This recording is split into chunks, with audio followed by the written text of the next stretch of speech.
Hey everybody, welcome to the Social Media and Politics podcast, bringing you expert insights into how social media is changing the political game.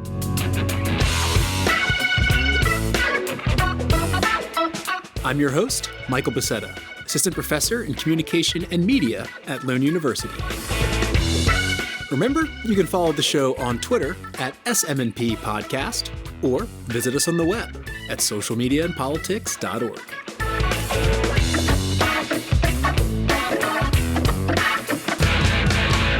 All right, y'all. Thanks so much for tuning in.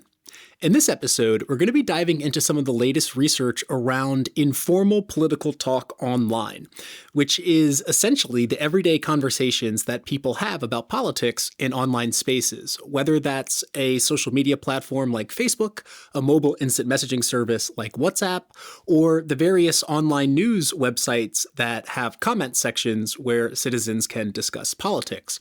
And there's a lot of interest from democratic theorists, but also key industry players in terms of what is the democratic potential or significance of these informal online conversation spaces.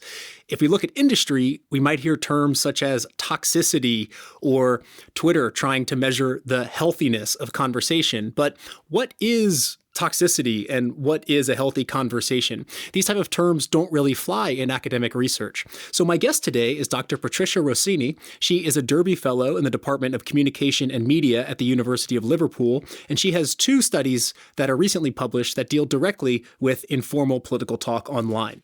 The first is called Beyond Incivility: Understanding Patterns of Uncivil and Intolerant Discourse in Online Political Talk. That study is published in Communication Research, and we're going to spend most of the episode talking about that and disentangling the difference between incivility and intolerance in informal political talk. The second study we're going to discuss towards the end is called Dysfunctional Information Sharing on WhatsApp and Facebook: The Role of Political Talk, Cross-Cutting Exposure, and Social Corrections. That study is published in New Media and Society and is super interesting because it gives us one of the first glimpses into misinformation sharing on Facebook, but in particular WhatsApp, where there hasn't been so much academic research to date.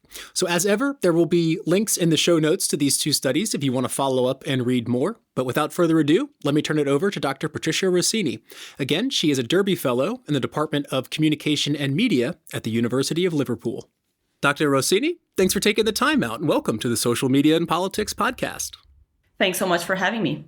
So much of your research, including the two studies we're going to discuss today, focuses on informal political talk online. And I think many of our listeners are familiar with these kind of older democratic theory models like Habermas's theory of the public sphere, which was developed back in the 60s and long before social media. So to start out here, how do you understand informal political talk in your research? And how is your approach different from more traditional offline models of democratic theory? That's a great question. I wouldn't say it's necessarily different. When we talk about Habermas, and that's a pet peeve of mine, but when we talk about Habermas and the public sphere, we're talking about very specific types of discussion. They're just not the everyday types of conversations that most people have in their everyday lives.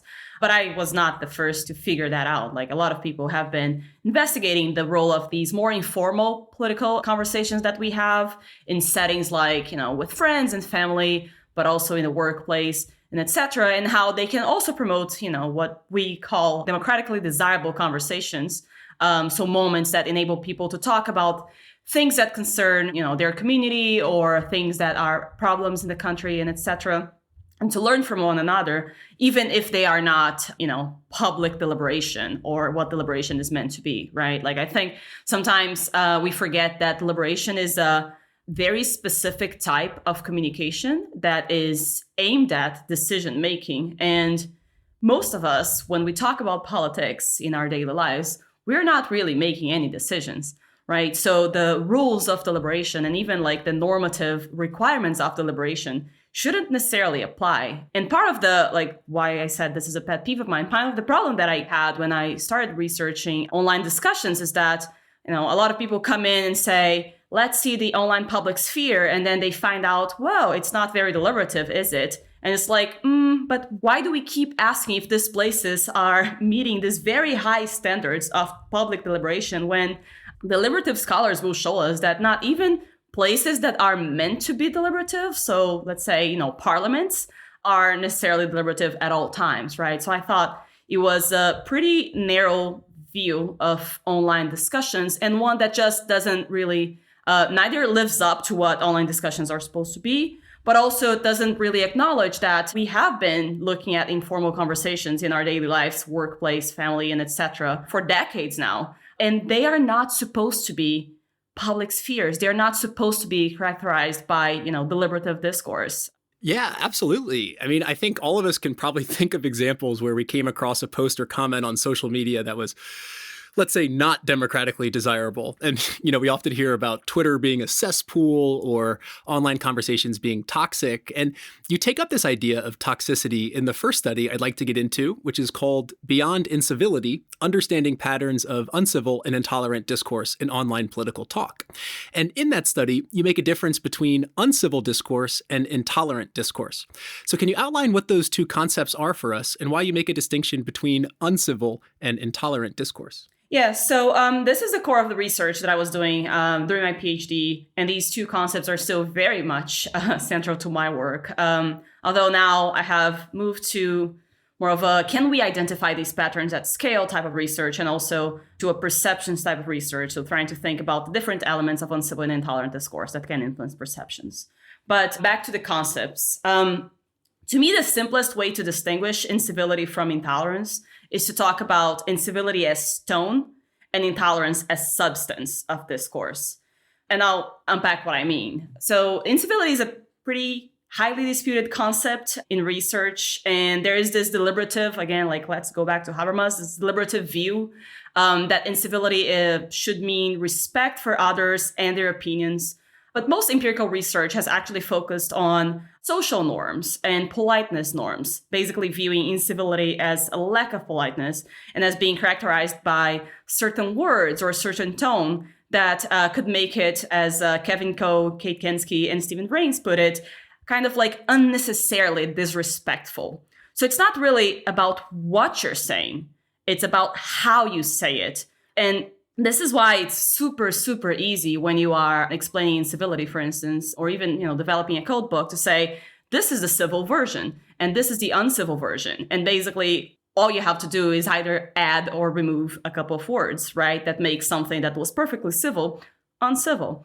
But with intolerance, on the other hand, this is less about how you're saying something and more about what is being said. Right. So in my work, I've been referring to this concept as discourse that attacks either individuals or groups in ways that violate moral respect, kind of to use Axel Honneth's language. So, back to Frankfurt. But this idea that it threatens democratic pluralism and principles of moral justice and equality. Right. Many big words there. What this means then in practical terms, or if I were to talk about the subcategories of how we identify this when we're looking at discourse, is looking at things like signs of discrimination, violent threats, hate speech, also one of them, dehumanization, or even ideologically extremizing language as signals of political or moral intolerance. And that is because these types of discourse, they threaten either individuals or groups of their rights of being recognized as equal, sometimes their actual political rights, right? Like when you talk about some people shouldn't vote because they are on food stamps or etc. And I'm sorry if I have to give intolerant examples, it is part of the concept, right? But sometimes even just to challenge their presence in the public sphere. So challenge their right to participate in discourse, challenge their right, voice their opinions, and etc. These are all under the intolerant umbrella. And while these two things can be together, right? You can be uncivil and intolerant. What is really problematic is that intolerance can come disguised in very civil words. And when it happens, right, it's almost hard to recognize it because they're saying it's so nice, but still intolerant. Yeah, I think that's an interesting distinction between tone and substance because, as you just said, they often go together, uncivil and intolerant discourses, but they can be different, right? You can say something intolerant in a way that is more or less polite, but you can also say something tolerant in a way that is uncivil. And you argue that uncivil discourse isn't necessarily a bad thing in online discussions. Why might that be? Yeah, absolutely. And that's for a set of reasons. Incivility can be used to offend other people, right? You can be calling people names and that can come across as offensive, but that's not necessarily so. And you're also not necessarily calling them offensive names to their faces. We have some research that suggests that people negotiate rules of civility in different contexts, right? So there are words, let's say, profanities or vulgar words that are perfectly normal for you to say among your friends, but you didn't use them, talking to your boss and things like that, right? So incivility is kind of like negotiated across different contexts, and also your perception and the group perception of what is acceptable and what not. We also have some research. In this point, I'll shout out to Emily Sidner's book on incivility and conflict orientation, looking at the relationship between these two things, where she finds that for some people, particularly for people who are more conflict-oriented, people who like discussions, people who like disagreement, incivility is actually entertaining. Incivility can actually motivate people to participate more, right? So it's not necessarily a bad thing, and it does seem to have some positive outcomes, like firing up people to participate and etc. And part of why I got into studying incivility and thinking about why do we all have to say incivility makes the internet bad, and therefore all conversations that happen online are just, bad and not useful and serve no purpose, was that it's not like that in real life, right? Like, I am sure I have, and I don't know about you, but like I have pretty uncivil conversations where we use a bunch of curse words and profanities, to talk about something. Sometimes just because we're really excited, so we want to say that this thing is effing great, right? Or this thing is effing awesome. Like, it just can be used for so many different things. And I think this narrow view that incivility is just to insult and just to attack and just to make online environments toxic is pretty narrow, especially when we have so much research on perceptions of incivility that suggests that what most people see as uncivil doesn't necessarily correlate with what us researchers tend to measure as uncivil in the first place, right? So it is pretty broad concept, I would say. It's very common to say incivility is on the eye of the beholder, right? Because it is about this negotiation of conversation norms. And of course that the internet is conducive to, more uncivil discourse. Like, why might that be? Well, first, we're talking to people we don't necessarily know, right? Although this is changing now that we talk to people on social media and we might know them. It's kind of comes with the territory to talk about things in kind of uncivil ways. Another thing that incivility tends to do, and work by Diana Mutz has suggested that, is it grabs your attention, right? It makes arguments more recognizable and also remembered, right? So there are a bunch of strategic reasons why people might use uncivil discourse when they're talking about politics. And I think that saying that just because that conversation is uncivil, it is inherently bad, it's just a pretty narrow view of its rhetorical functions, I would say. Definitely. And, I think you're doing a great job giving examples that are still in the civil territory, trying to keep the podcast rated PG. But I understand how it could be.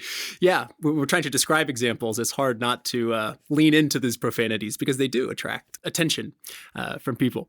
But to study incivility and intolerant discourses online, you examined discussions in Brazil using news stories that were posted on Facebook and following them to a news aggregator or a news portal called Portal UOL. So can you describe for us what Portal UOL is, and what are some of the key differences between Portal UOL and Facebook that might affect levels of uncivil and intolerant discourses online? Yes, absolutely. So part of the idea, then again, thinking about what people were doing at the time and what I wanted to do for my dissertation, was that a lot of studies were basically single source studies, right? So you look at comments from the New York Times or comments from The Guardian and etc. And I picked this news portal in Brazil that's very similar to like the former AOL in the US. And I don't know what else could be compared to. But basically this news website that has partnerships with several local, regional, and national news pages, so actual news media organizations, and they share information not only from their own newsroom, because now they have one, but also from all these places. So the design was basically looking at what this portal would post on their Facebook page. So like all the news that they were posting for a period of 6 months, and then following those stories to their own sources. So in the end, in my sample, I was comparing comments that were left on any given story on Facebook to the comments left in their own source. So the source might have been, for instance, the New York Times, or it's a regional newspaper like the Liverpool Echo, or etc. So we had a lot of variety there. And the reason for that was that these different outlets could have, just different stuff going on. So when you look at, New York Times commenters, there might be something that characterizes people who go to the New York Times and comments, but when you have a really broad set of sources, then I think this individual differences between news websites would make less of a difference. If I remember correctly, in my sample, there were two websites that were a bit more prominent. One was Portal Wall itself, so like the news stories that they posted from their own newsroom, but also Folha de São Paulo, which is one of the main newspapers in Brazil, like national newspapers. These were the two main sources, but there are also some celebrity portals, like entertainment websites, because some stories were about, some celebrities that were either suffering discrimination or, coming out as gay. And those stories were also there. So like all these kinds of stuff. And the idea was that all these news sources, they would share some of the characteristics that we typically see in news websites. So you have comments that can be left with a somewhat anonymous nickname, right? Even though most sites nowadays have registration, so you can't just go there and comment unregistered. You still have some freedom, put in that way, to just, hide yourself behind a nickname. And the reason to do that, again, like all the research on incivility had suggested that anonymity was the culprit, right? Like we are so uncivil online because we can be anonymous. So what I wanted to do was compare a set of anonymous spaces, so like these news sources, to Facebook, where people have their real names, their pictures, their dogs, their friends, and see whether there would be differences there. I expected to see a lot of differences, mainly because all the research had been telling us until then, for the past decade or so, that what makes the internet so uncivil is the fact that we can be anonymous, that we talk to people we don't know, and that we basically don't really feel connected or accountable for what we say because of all this anonymity and this lack of social cues. So I thought that there would be a big, big difference between these two platforms, which was not really what I found in the end. Yeah, but before we get there, I want to ask you about some other variables you included, because I think they're important. But just to be clear for the listeners and to recap, because I think this is a really cool research design, is that you followed what this portal that takes all different types of news posted on Facebook, and then examined the Facebook comments versus the comments on the original news site that the portal had linked to. Yeah, exactly. Very cool. So yeah, as I said, before getting into the findings, you weren't just measuring these levels of incivility and intolerance. You also examined, I think, two key variables. One is disagreement, and the other is justified opinion expression, and how they relate to incivility and intolerance. So can you outline why you included these two variables, disagreement and justified opinion expression, and how you thought they might relate to uncivil and intolerant discourses? Yeah, that's a great question. The justified opinion expression is, basically deliberation, right? Like thinking about deliberation and deliberative scholars, and how what you want is not only that people express their opinions, but also that people express their opinions in ways that others can understand, right? So I don't say, I like fruit and that's it, but I say, I like fruit because it's, refreshing in the morning or whatever. And the rationale behind that is just that if you express your opinions and justify them, then others around you can understand why you think what you think, right? And that has important outcomes in terms of how they can engage in conversation with you, especially in the context of disagreement. So these two variables are very much linked to my background in deliberative theory. So it's not that I don't like Habermas and the public sphere. It's just that I just don't think that we should be looking for the public sphere everywhere. But the underlying idea there was to try to see if both incivility and intolerant discourse were in some way related to these features that are typically considered to characterize what we call like democratically relevant political talk or democratically desirable political talk. So justification, I just mentioned, is mainly because you want people to be able to understand your arguments so that they can engage with them.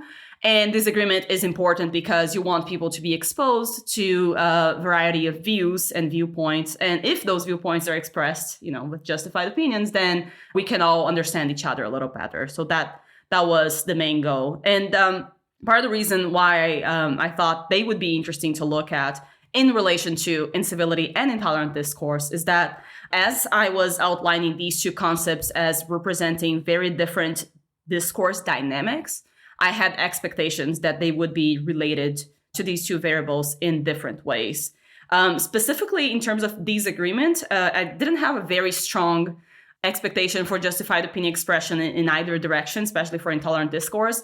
But for intolerant discourse and disagreement, I did. I expected that uncivil discourse would be positively associated with disagreement. And that is mainly because if people are exposed with opinions that they don't agree with, the conversations might become a bit more heated. If they become more heated, they might become a bit more uncivil, and so on, right? But for intolerant discourse, I expected the exact opposite. One of the things that we know in early studies by, for instance, Madalena Wojciak and Diana Mutz had suggested that there are some pockets in the internet where people tend to find those more extreme opinions, and those environments tend to be characterized by a lot of homogeneity. So, the echo chambers that we so talk about. It's not that echo chambers are everywhere, but there are echo chambers online, and in these places is typically where more extreme political views are voiced. If I recall, this is a 2000 study or something like that, 2009 study.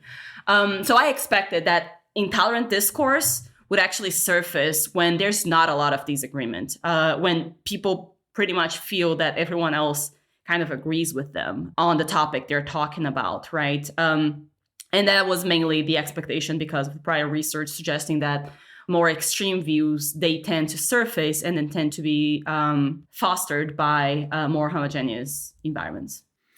Yeah, definitely. This idea of disagreement and homogeneity, I think, is interesting. So overall, I think you have some findings that point to common trends, both on Facebook and the news websites where these stories were also present. And then you also find some differences between Facebook and these news sites. So what were some of the key findings that were common across both of these online spaces? Yeah, so in this paper, I included the platform as a control variable, right, in the multivariate models. And what they suggested was kind of interesting and counterintuitive, was that incivility was actually no more likely to prevail in news websites than on Facebook, which was interesting because it went in a different direction than the literature of incivility online would have been claiming so far, right? So I found that people are just as likely to be uncivil on Facebook with their real names and the pictures of their dogs and kids as they were on news websites. On a bivariate level, just looking at the sheer amount, I did find a bit more incivility on news websites than on Facebook, but when we control for everything else, including, number of characters, those differences are no longer there. So the two platforms had more in common than I expected. That's interesting that people, maybe there's just a general mode of being, incivil on online platforms, but there were also some key differences between the two online spaces, right? So what were some of those differences and what do you think might explain them? Yeah, so when we just compare the sheer amount of incivility, there was a bit of a difference between Facebook and news websites. So without controlling for anything else, with news websites being a bit more uncivil, not immensely more uncivil than Facebook. But for intolerance, the difference was quite interesting because I actually found that news websites have very little intolerance. And even though intolerance is not a common behavior by any means, when it happened on Facebook. And to me, the answer to that is moderation, right? News websites will typically systematically moderate comments that go to their page. They typically have systems in place to do content moderation. There's a number of reasons why they do it, right? News websites are concerned that the quality and the content of comments can reflect badly on their own reputation, right? So there are many reasons and many incentives for moderation to take place. But on Facebook, there's no really systematic way of moderating content. And therefore, those things just go unchecked. In this research, I actually interviewed the social media managers for the two main sources that I had. So Portal Wall and Folha de São Paulo, because of the news website. I wanted to understand how moderation worked across different platforms. And the main thing that I learned from them was that on Facebook, you don't really have systematic forms of moderation. You can, set lists with words that should be hidden. But other than that, there's really no way. And one of them even told me that they once asked Facebook, like, why can't we have like moderation tools? Moderation tools would be very helpful for us. And Facebook had told them at the time that, people are using their real names. They should be accountable for what they say. So it's not your job to moderate it, which, is fascinating if we think about the fact that this was 2016. But anyway, I think moderation is the explanation there. Like they told me that like if they saw something really horrible as a comment under a news story that they posted on Facebook, they would remove it, but they wouldn't really go through like thousands and thousands of comments looking for things that are problematic in the same way that they would do for their own website, because it's Facebook. It's not almost like it's not their problem anymore. Mm. Yeah, it's interesting. I think the point of moderation is so key, and a lot of studies don't get into it. But if we follow the literature and the arguments you make in your study, there would be an incentive for moderators to keep incivility, right? Because it attracts attention and can be kind of more engaging, but an incentive to remove intolerance because that might make people leave the conversation.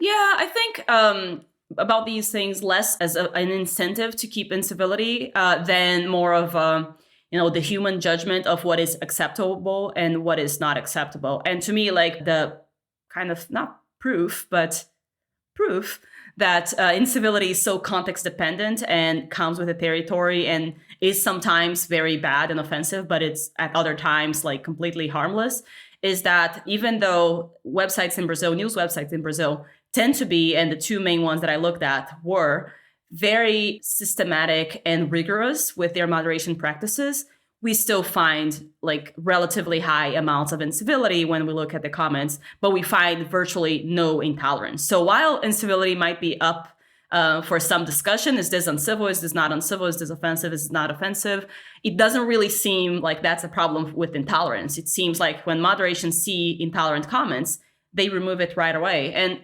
like in talking with this interview part of my PhD research was really interesting because in talking to them, one of the people that I interviewed, she was working on moderation for 20 years. She started with online forums, and she was now running this huge operation for Portal Wall.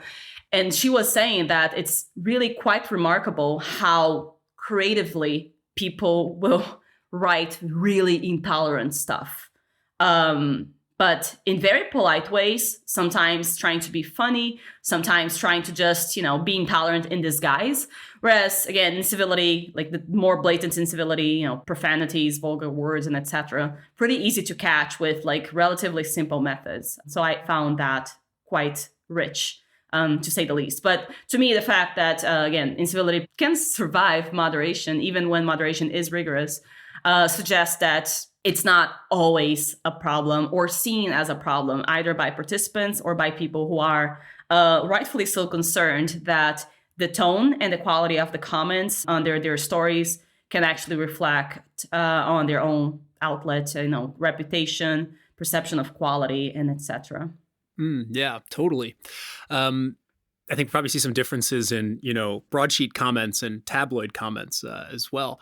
But I wanted to ask you about the Brazilian context, because that's one of the interesting things about this study, given that Brazil is I think you write in the paper, the fifth most populous country, but there's comparatively little research on the online conversations there, even though there's a high level of social media adoption. So in looking at all of these online conversations in Brazil, do you think there's something particular to the Brazilian comments about how people engage in informal political talk, or is it roughly comparable to, say, the US or Europe?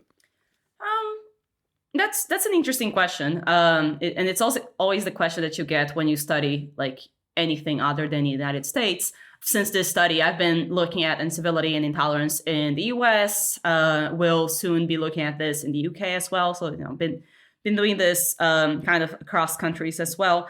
I wouldn't say that there are a lot of differences, at least in the types of incivility that you find, or even the amount, right? One thing that I think I mentioned in the study, and it's one of the most remarkable things that I see in the literature about incivility in the past 2 decades, is that it doesn't really matter how you measure. It doesn't really matter what you consider to be uncivil. It almost doesn't really matter where you study incivility. You almost always find roughly the same proportion. So most studies are going to range from 20-ish to 40-ish%, although like mainly 30 something. Few studies have found less than that. So like basically, regardless of where you're looking, a third of what you're going to see is going to be uncivil. And again, regardless of how people measured incivility. So I don't think there's a lot of differences in whether, Brazilians are more or less uncivil than others. I think what would be different if we were to look at incivility across different countries, and especially political incivility and political intolerance, would be the targets of that type of discourse. I think, for instance, if we think about differences between Brazil and the US. And I have another paper that looks at targets that discusses this a bit in detail. But one of the main targets of uncivil discourse are not like other people with whom you're discussing. In Brazil, it's typically like the political sphere. So people are talking about politics and politicians. They're just doing so in uncivil ways. So let's say, something like, that person in Congress is a clown, or a joke, or stupid, or etc. And I think in the US, politics is really, really personalized. So people tend to talk about specific politicians and less so about parties. And that's because it's a multi-party system with a ton of parties. Like we have more than 30. And apart from 5 or so that most people could, recognize, no one really thinks about or cares about party politics in Brazil. So you wouldn't have parties as targets, apart from basically 2 or 3 parties that are more widely discussed and talked about, right? A bit more prominent.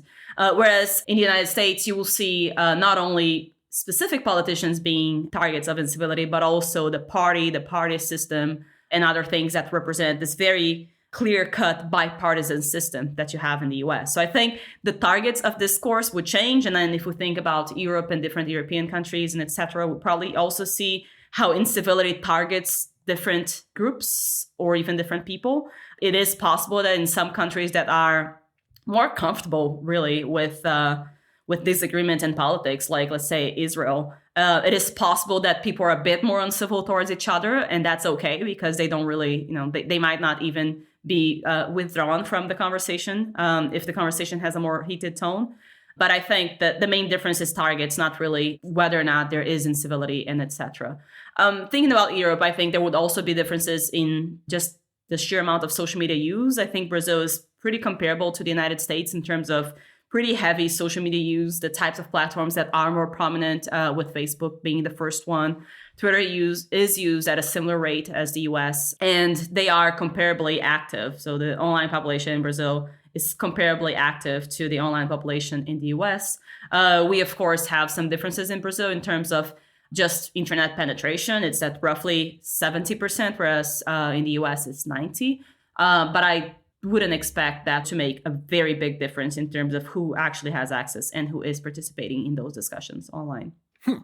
Yeah, super interesting. That more or less similar levels of incivility, no matter where you're looking or how it's measured. I find it fascinating, to be honest, like this, just looking at how, we have all this discussion about, we need better measurements and we need to be able to, measure the same things across studies, or even, you have always to say, there's a caveat that these people measure differently than I'm measuring. But in the end, like I find it quite surprising and a little bit funny that it doesn't really matter how people have measured incivility. You just find just about the same. Also doesn't matter where they found incivility, where they were looking at, whether it was, Usenet in the 90s or if it's Twitter today. And I just find that just fascinating.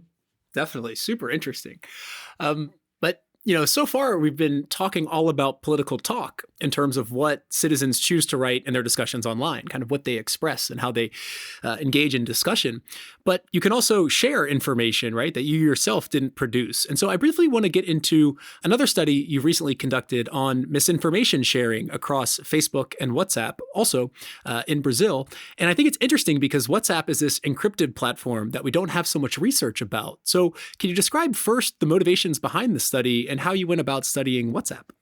Yeah, of course. That's a great question. There are, in fact, not a lot of studies about WhatsApp, but it's the few studies that we have are suggesting that, in spite of being this encrypted platform where people are mostly talking to people they know, right? Because you have to have the other person's phone, and people are talking mostly in small groups and etc. There's a whole lot of political discussion, political coordination, and even access to information going on there. I think in 2019, the Reuters digital news report showed that WhatsApp was used for news in Brazil at just about the same rate as Facebook. And that is just crazy because WhatsApp is not it doesn't have a news feed. It doesn't actually have the formal presence of the news media. There's just nothing there. It's chats, right? It's either individual chat or group chat.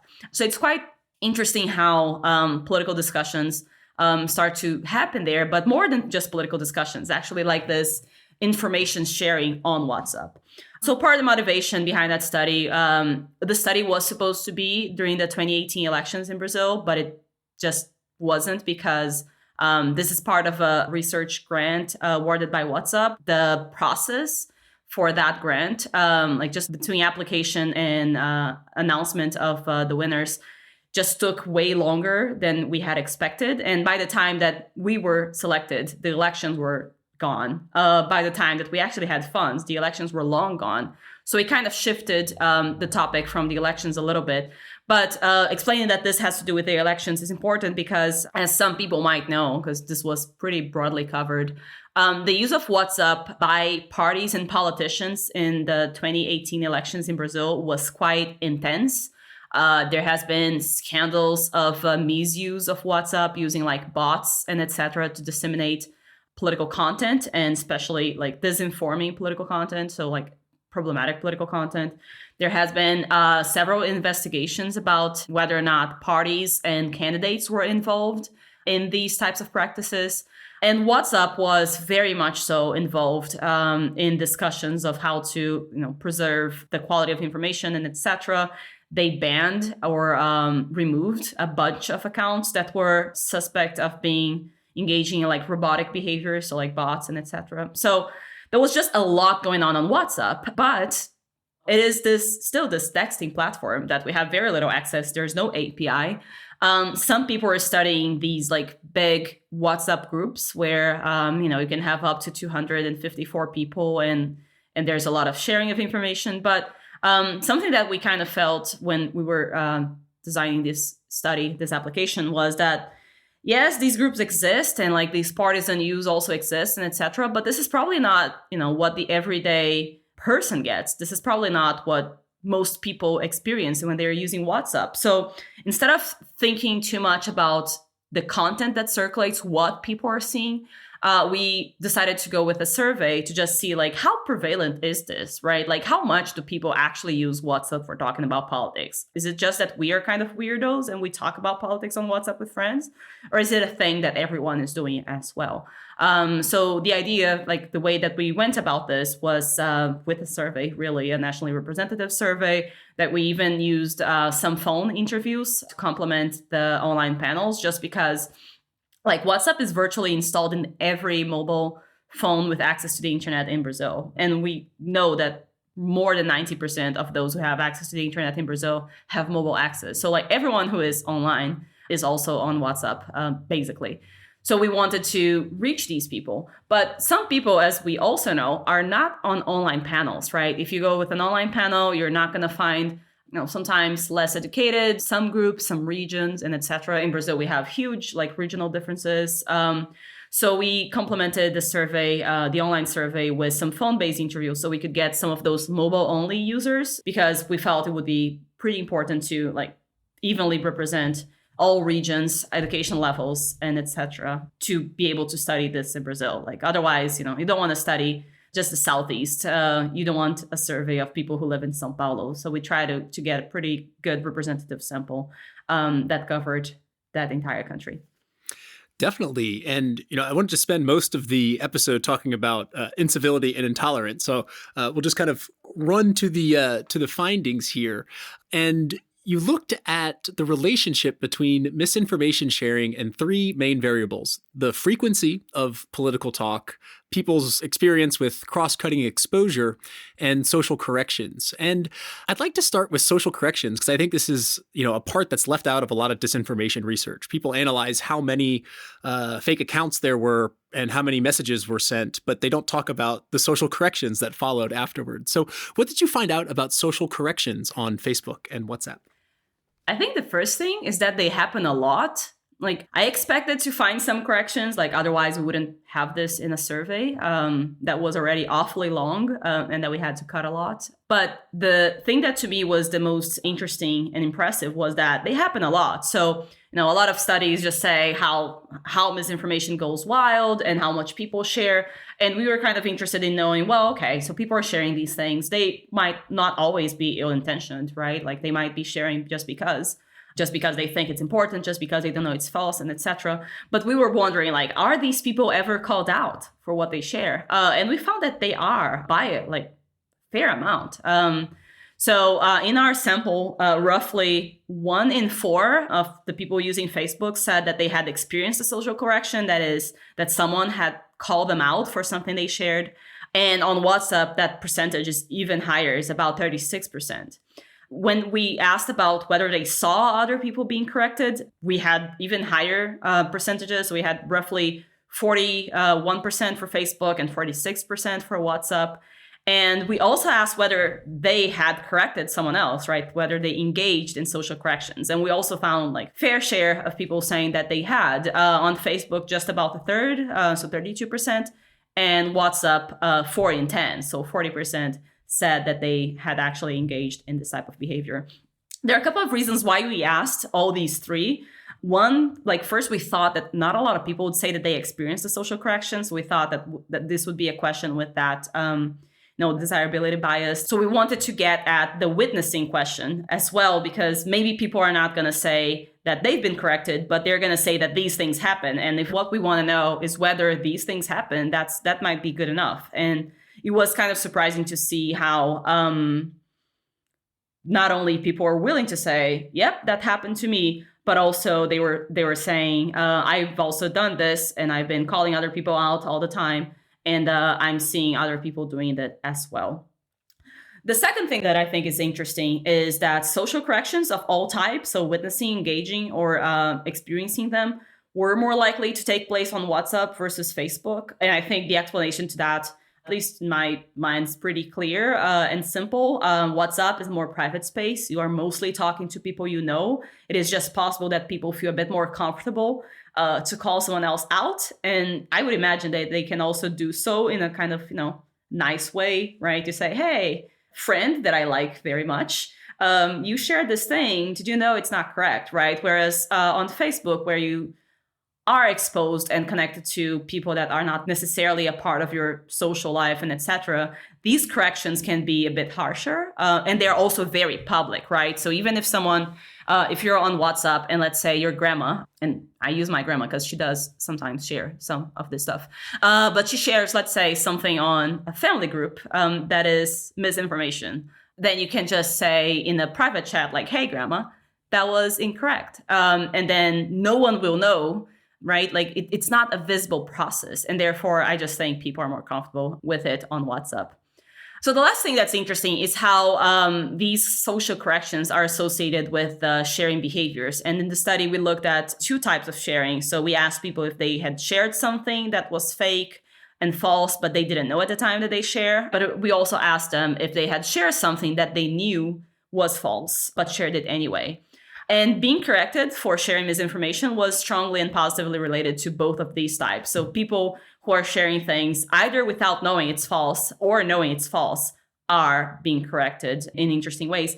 And while I expected that being corrected would be related to, sharing misinformation without knowing it's false, because, it might be how you found out it was false, I really wasn't expecting it to be related to what we call purposeful misinformation sharing, because expecting the biases of respondents of saying like, oh, of course I don't do this. I would expect that they would just not say so. We also found that witnessing corrections was positively associated with sharing misinformation on Facebook, but not on WhatsApp, which was an interesting platform difference. But we didn't really find anything about performing social corrections and either type of sharing. So people who are more likely to call others out for sharing misinformation are no more likely to be also sharing disinformation as well. Yeah, I love the nuancing social corrections and also getting at them across platforms. I think is super important, and the paper will be linked to in the show notes for those who want to follow up with the full paper. But you also found that the frequency of political talk and exposure to cross-cutting information were positively associated with misinformation sharing on both platforms. And that seems to confirm a broader pattern we're seeing in research, which relates to the idea of a paradox of participation and misinformation. So can you describe that paradox and how your findings speak to it? Yeah, absolutely. I think that's a great question. And it's one that I like to say that when all things were good and we were positive about the world, we used to think about the ways that social media, internet are good for democracy and etc. And now we've been thinking about how all those things that led us to good forms of participation also have this dark side, right? So this idea of this participation paradox is that like the more people use the internet for things that we typically say are good for democracy, so talking about politics or being exposed to very diverse political views and etc., the more they're also likely to be engaging in these behaviors that are potentially dysfunctional. I think like the link between sharing misinformation and just being more active just has to do with like you share a lot of things. Like if you're very active in talking about politics, if you're a very active information sharer online, then there is a good chance you might share things that are true and things that are false without knowing that they are false. So I think it's just this idea that like more active users, they're more active for both good reasons, but also potentially for bad reasons. And the same is true for these agreements. So like one of the things that we found that I thought was very striking was that cross-cutting exposure, so exposure to views that are different than yours, was really strongly associated with sharing misinformation on purpose. So sharing something that you know is false. So we found that people are roughly 50% more likely to share on both platforms misinformation knowing it's false if they're frequently exposed to cross-cutting views, which is pretty problematic because it means that, the thing that we, and by we, I say, political science has been saying it's great for democracy and it's actually a vital part of democratic societies, right? Being exposed to disagreement, respecting disagreement, understanding the other side, that's very much associated with a pretty problematic behavior that is sharing misinformation, knowing it's false on social media, right? So I think it's the paradox is kind of this. So the more you do something, the more likely you're also likely to do that thing for good and bad. So you talk a lot about politics, you might talk about politics and also share misinformation. You see a lot of cross-cutting exposure. That's great, but is it great if it leads you to share misinformation? Like, I think it's this view that all the things that we used to think of and see as just inherently good signs that the internet can have and social media can have, like good or desirable democratic outcomes, like increased participation, increased engagement with political talk or disagreement, they also lead to some of the behaviors that we now have been looking at and examining as pretty problematic and detrimental.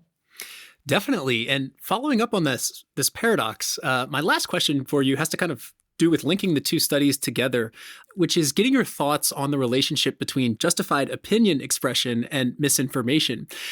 So if justified opinion expression conducted in an uncivil manner can have positive democratic effects because you're supporting your argument with evidence, what if these opinions are justified with misinformation? Is that sort of a inherently negative thing to justify an opinion with misinformation? Or could it be that the act of engaging in justified opinion expression, even with misinformation, might still be preferred over sort of not justifying your opinion or talking about politics at all? That's a great question and also a very difficult one. And the answer is going to Yes, be very evasive because I think it just depends on context, right? The relevance of justified opinion, as I mentioned before, like from this deliberative point of view, is that when you allow others to understand why you think what you think, they can also engage with those reasons in a conversation, right? And that's particularly important for heterogeneous discourse, right? So it is possible that people who support their views with wrong information without knowing it's wrong, so like no, not on purpose, can be challenged by someone else with whom they are discussing and then learn those reasons were wrong. So as long as it's still open to discussion, as long as there is the possibility that their reasons are challenged, and there's also the possibility that they will accept when their reasons are challenged, it is not necessarily a bad thing. I think one of the things that not only my study, but others have also shown is that a lot of people share misinformation without knowing it's false. A lot of people share misinformation because they just feel it's urgent. I think like we used to talk a lot about misinformation, political misinformation and etc. But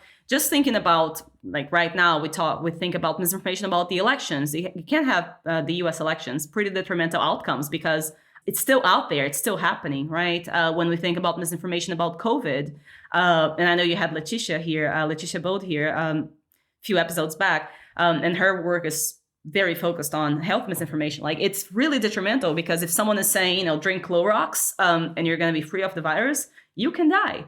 But a lot of people share these things because they feel urgent, even if they don't know if it's true at the time. So I think I wouldn't say that supporting your views with misinformation is inherently problematic because I think it is possible that a lot of people do that without knowing that they are sharing something that's false.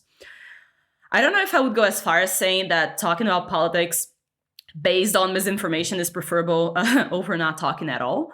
But I think, again, like it depends on context, right? I think if people who are using false information to justify their positions and are not, accepting corrections or not accepting that their views are disputed, it's just possibly that they're just going to become more ill-informed. It's possible that they are going to trust institutions, the media, other people, politicians, science less, right? It's possible that they're just going to become enclaved in their own beliefs, which in turn would actually seem pretty problematic to me. Right? If we think about, echo chambers where misinformation can run wild and it's either not challenged or the challenges are not accepted, then it's no longer misinformation, is it? It becomes almost a conspiratory view or conspiracy theories. And in that case, then they can have pretty detrimental and long-term consequences for society, particularly in undermining trust, right? Trust in other people, engaging with diverging views, and trust in media, science, institutions, and etc. Yeah, it's super interesting. So many nuances to the comments that we come across all the time on platforms like Facebook or WhatsApp. So, Dr. Rossini, thanks so much for taking the time out and sharing your research with us. Thanks for inviting me. That was fun. I've just been speaking with Dr. Patricia Rossini, Derby Fellow in the Department of Communication and Media at the University of Liverpool. Be sure to check out the episode description for links to the two studies that we discussed in the episode.